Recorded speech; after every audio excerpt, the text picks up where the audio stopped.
So Saturday when I was doing my laundry at the new NASA technological SpaceX laundromat that's near my house, where you can just like hands-free. The only thing you can't do, I don't think, but you probably can, is start the washer on your phone. Can you stop pulling me?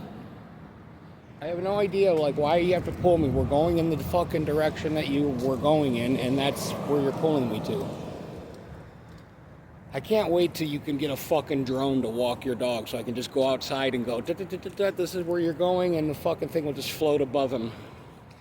I was explaining to her, like, the first phones.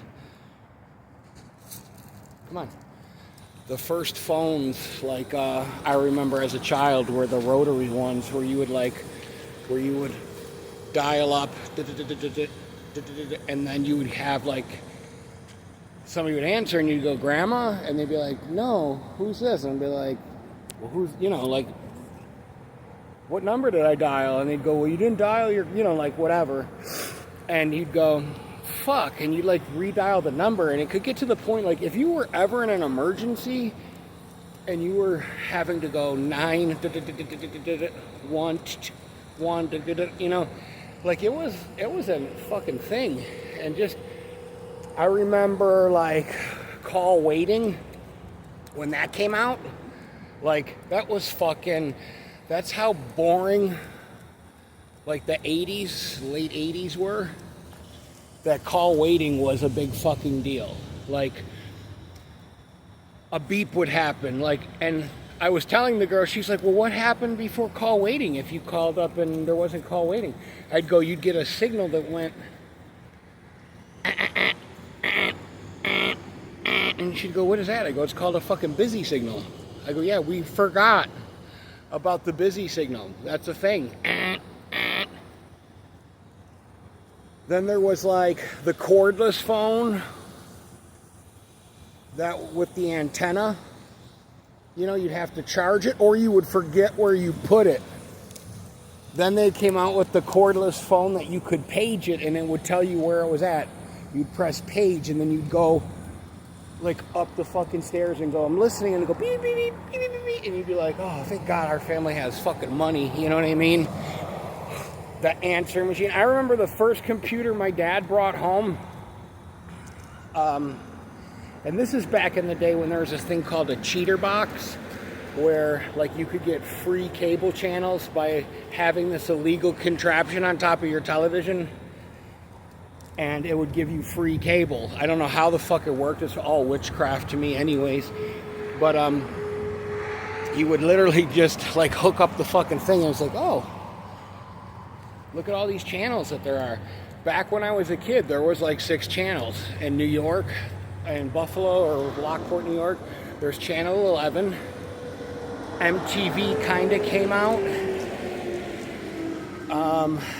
There was, Channel 2, Channel 4, Channel 6, Channel 8, and that was it. And after, like, fucking 11 o'clock, midnight, there was nothing on. They went off the air. They went, brrrr, and thered be a fucking screensaver.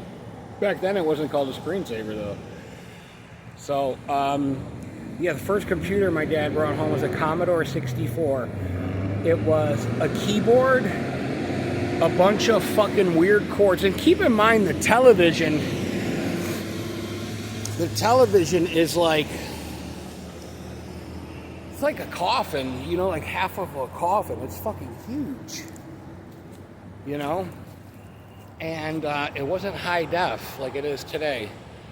But, like, you hooked it up and it was like all of this stuff, and like this cord go, and it was, I don't know, it was just a big keyboard with, 8, the alphabet, and then there was a joystick, and I think it was like a black screen with a green, like, spaceship. I don't remember the name of the game, but it sucked. Back then it was cool. Now it would be like, you would think it was like an artifact that you found from, like, ancient Egypt. Come on, we're not eating shit we find on the ground today, dummy. Call waiting, the answering machine. Like, back, or like star 67 or star 82, I forget which one it was. Like if somebody called your house before caller ID, like say you were waiting for some girl to call and you didn't get to the phone, you go, fuck, I wonder if that was that girl that I know in 10th grade science class. I gave her my number, like, you know, and I don't have her phone number. I guess I could look up her phone number in the phone book, but then I don't want to, what do you say? Like, oh, I grew impatient waiting for you to call and I'm desperate to talk to you, so I just figured, I didn't get to the phone in time, I figured it was you. Like, yeah, that doesn't sound fucking goofy or anything. So you could press star 67 or star 69 or star 82 or some bullshit, and it would say, the last incoming phone call was from 43, and you'd go, well, that doesn't really fucking help me because I don't know her phone number. So there was a lot of little weird things that just didn't stick around, you know. Like there was the Playboy channel, you know, and you literally could like stick a coat hanger in the television, and like maybe every 13th second there would be like a boob or like an ass or something, or like part of the girl's negligee. It was just girls standing there like posing, maybe next to a waterfall or something, you know.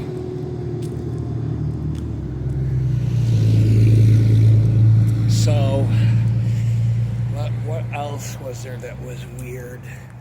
Yeah, I mean, back then you went out and played like on your bikes. Like we used to go to my friend's house and like, you know, as a kid, you know, first, second grade, you know, I mean, you'd go outside and fucking play in the woods.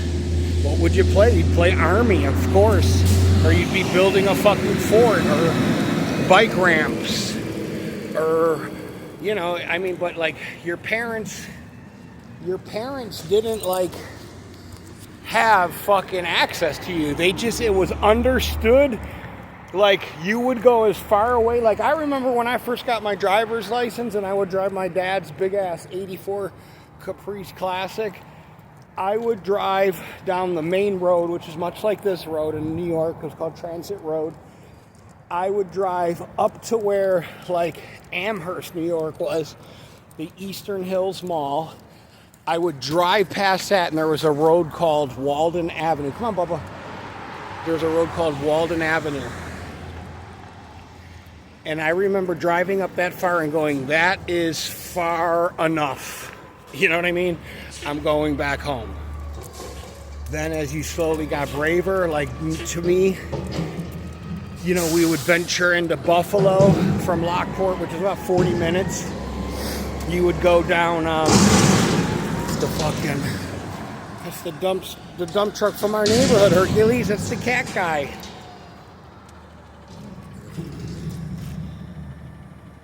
You want a car? Yeah, we'll get one. What do you want? You want to get an electric? You know, we would slowly venture up to Buffalo, and back then when I was 16, 17, Buffalo was like driving into fucking New York City. You know what I mean? And you would have to pull over at a gas station and hope to fuck that the guy, when you were lost. I remember when I was like 17, we were playing a club called the Continental. The Goo Goo Dolls used to play there. I was with my high school girlfriend at the time. You've been really like on this kick of seeing shit that is not there, like a fucking ghost hunting paranormal expert dog. He thinks people like are pushing or pulling like a wagon or a shopping cart. Like he'll go, oh, that's a pet. It's like, no, it's not. It's an object that doesn't resemble a pet. I don't know if your eyes are going. So anyway, yeah, you'd pull over and go. I remember one time we were driving in Buffalo. It was snowing out. We got out of the gig. I put my Jackson guitar and my amplifier in the car. I said bye to my high school mates. And it was like, we made a left down Franklin Street, which I had no fucking clue where we were, but it was like midnight. And I think I was like in 11th or 12th grade, and it was like Friday night, and it was like, that was fucking late. And there's no cell phones, and it's snowing, so if you had to pull over and use a payphone, what do you call and say, hey, we're up in Buffalo, we're lost. Well, where are you? I don't know, we're fucking lost. I have no idea where I'm at. Now, I mean, it's like I could find myself, I just had no frame of reference. Finally, we get to like a road where I'm like, oh, we make a left down here. No, actually, that's not the direction. We got to make a right. And, you know, all roads actually, you know, eventually lead home. Anyway, thank you for watching. I'm going to get ready to go feed my cats. It's 5:30 in the morning here in Tampa, Florida. I'm with my dog that rescued me from a life of crime and violence and credit card fraud. We're here at our retirement community with our palm tree and our one bat. I don't think the bat's outside. He probably slept in. Anyways, thank you.